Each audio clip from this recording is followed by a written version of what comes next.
Hi, my name's Phil. I like talking about politics, and in this video I'd like to discuss the opening of the Canadian Parliament and why King Charles was there in person to present his own speech.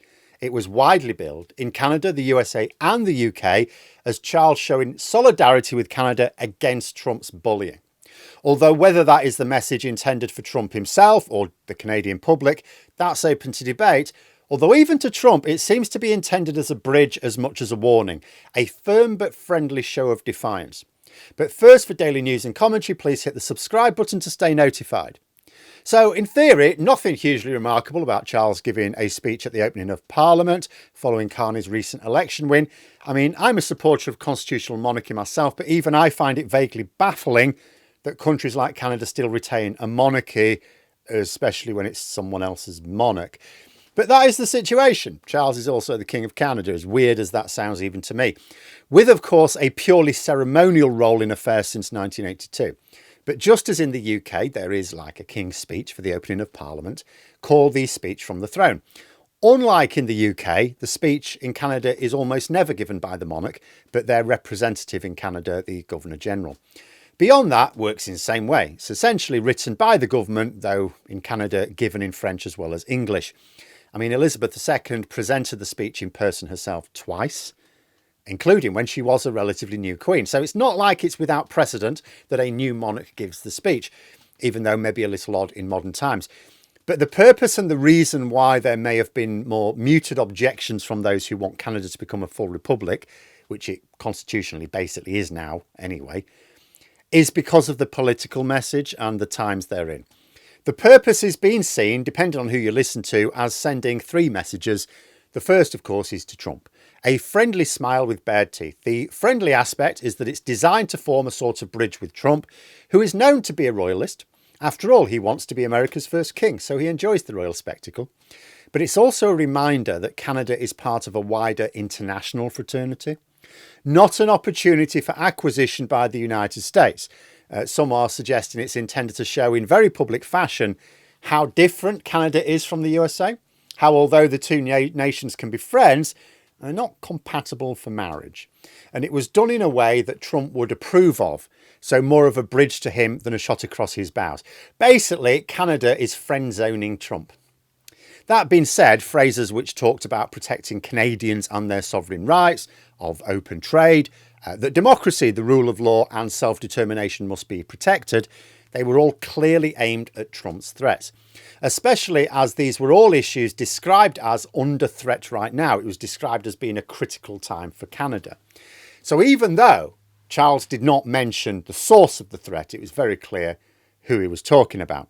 But there was also mention of tackling the cross-border movement of fentanyl, even though Canada's not really presenting a serious problem in that area for the USA. I actually think the flow is greater in the other direction. But nonetheless, seen as a carrot and stick approach. Hands off, but you know what? The things you want from us, yeah, they're on the table if you behave yourself. Canadians are often referred to as being sort of like Americans, only they're nice to one another. I think this was more like saying, actually, there are a few more differences. We have a king. Do you have a king? Of course, Trump would like to respond by saying, well, we do now. But that's partly the reason for this spectacle as well. Secondly, a message to the wider world, because although Carney wants to negotiate with the USA, he has spoken of his need to work on closer trade ties with others, with the UK and EU top targets. This speech was a way of showing the world that Canada is actively looking outwards. Carney's talked a very big game on diversifying trade away from the USA. Now, in reality, he'll be over-egging it a bit. He cannot hope to replicate the efficient supply lines that Canada has enjoyed with the USA and Mexico further afield, any more than Britain was able to manage after Brexit.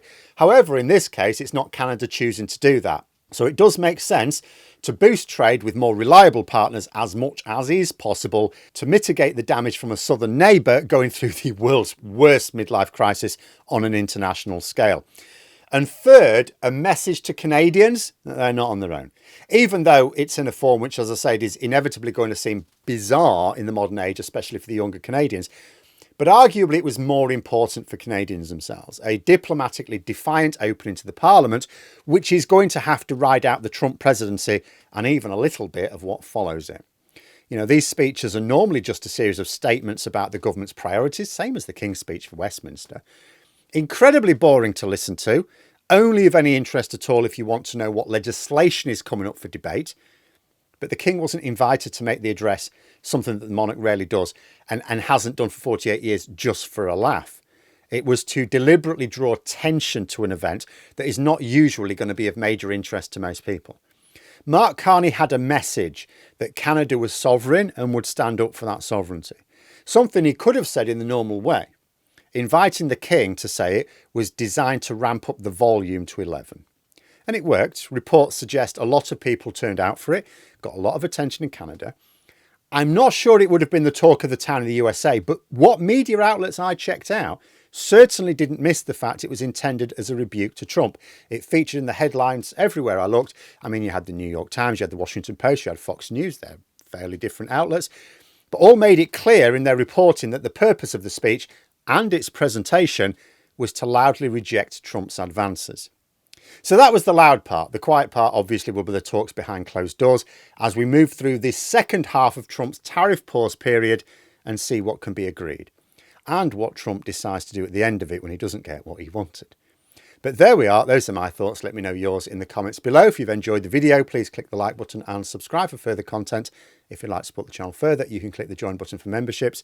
Thanks for watching, and until next time, I'll see you later.